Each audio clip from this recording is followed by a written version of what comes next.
नमस्कार, मैं हूं आकांक्षा पेवाल और आप देख रहे हैं खामोश दस्तक। आइए रुक करते हैं आज की बड़ी खबर की ओर। भारतीय शिक्षा के पुनरुत्थान और संस्कृति चेतना के संकल्पों के साथ शिक्षा संस्कृति उत्थान न्यास द्वारा ज्ञान महाकुंभ का आयोजन हुआ। प्रयागराज महाकुंभ के साथ ही हुए इस ज्ञान महाकुंभ में बौद्धिक शिक्षा, मूल्यों की शिक्षा, भारत को विश्व गुरु इंडिया के स्थान पर भारत कहने की सार्थकता पर मंथन हुआ। इसके अलावा ज्ञान महाकुंभ में कई संकल्प भी लिए गए। शिक्षा संस्कृति उत्थान न्यास द्वारा प्रयागराज में ज्ञान महाकुंभ विक्रम संवत 2081 का आयोजन किया। एक महीने चले इस ज्ञान महाकुंभ में शैक्षिक और सांस्कृतिक कार्यक्रम आयोजन, चर्चा, व्याख्यान हुए। महाकुंभ में राष्ट्रीय शिक्षा नीति 2020 को सभी राज्यों में लागू कर भारतीय ज्ञान प्रणाली को बढ़ावा देने पर जोर दिया गया। उन्होंने बताया कि ज्ञान महाकुंभ में सिरो अध्यक्ष वी नारायण, राष्ट्रीय स्वयंसेवक संघ के सरकारी वाहक दत्तात्रेय होस वाले शामिल हुए, जिन्होंने ज्ञान परंपरा को लेकर बात की। ज्ञान महाकुंभ में भारत बनाम इंडिया पर भी मंथन हुआ।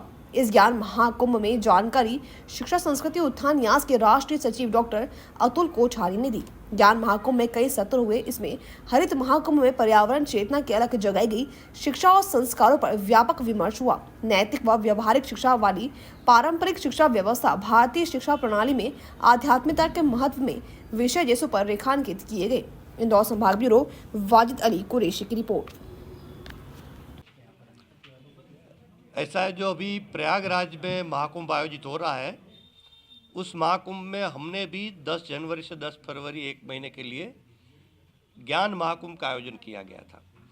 इस ज्ञान महाकुंभ के विभिन्न कार्यक्रमों में एक कार्यक्रम ये भी था, 1 फरवरी को हमने कार्यक्रम किया था कि इंडिया ने भारत शब्द का प्रयोग करना चाहिए। उस कार्यक्रम का हमने नाम दिया था एक देश एक नाम भारत, क्योंकि हमारे देश का मूलतः नाम भारत है। इंडिया शब्द अंग्रेजों ने हम पर थोपा है और उस शब्द का कोई वास्तविक अर्थ मिलता नहीं है। कहीं जो डिक्शनरी में अर्थ मिल रहा है वो हम लोगों को अपमानित करने वाला अर्थ है। तो जो शब्द हमारा नहीं है, विदेश ने थोपा और अपमानित करने वाला शब्द है, उसका प्रयोग क्यों हम करें। इस दृष्टि से ये भारत शब्द होना चाहिए। हमारा देश का नाम एक नाम ही भारत होना चाहिए। और देश और दुनिया से लोग आए थे प्रयाग महाकुंभ में। हम संदेश सबको देना चाहते थे और आगामी दिनों में हमने तय किया है कि देशव्यापी एक हस्ताक्षर अभियान चलाकर 21 फरवरी को अंतर्राष्ट्रीय मातृभाषा दिवस है, उस दिन से प्रारंभ करके 21 मार्च तक 10 लाख हस्ताक्षर करके हम माननीय राष्ट्रपति महोदय को सौंपेंगे। इसके साथ साथ आज जो दुनिया की सबसे बड़ी समस्या में है कि पर्यावरण का संकट, इस दृष्टि से हमने वहाँ 5 और 6 फरवरी को हरित महाकुंभ भी आयोजित किया था। और हरित महाकुंभ के माध्यम से हम देश और दुनिया को संदेश देना चाहते थे कि इस समस्या का समाधान भारत के पास है, भारतीय ज्ञान परंपरा में है। और वहाँ हमने एक संकल्प पत्र भी पारित किया।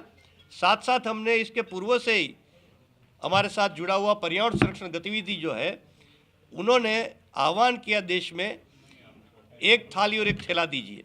14,26,000 थाली और थैले आ गए और वहाँ के प्रत्येक शिविरों में निःशुल्क दिए गए। और उस कारण से ये महाकुंभ में जो कूड़ा कचरा बहुत इकट्ठा होने की संभावना थी, उसको काफ़ी मात्रा में कंट्रोल कर लिया गया। तीसरी बात है कि हमने ऐसी तमाम खबरों के लिए देखते रहिए खामोश दस्तक। फिर मुलाकात होगी कुछ नई खबर में। तब तक के लिए नमस्कार।